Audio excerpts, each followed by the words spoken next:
Tapi Traskia paling macet aja.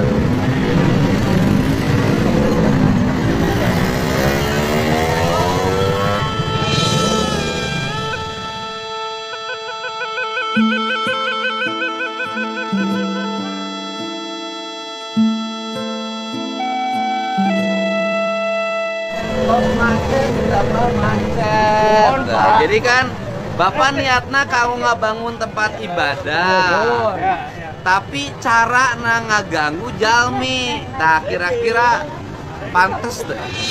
Mohon air pantas mah, Macet apa ini tuh? Macet ini mah tengah macet tuh.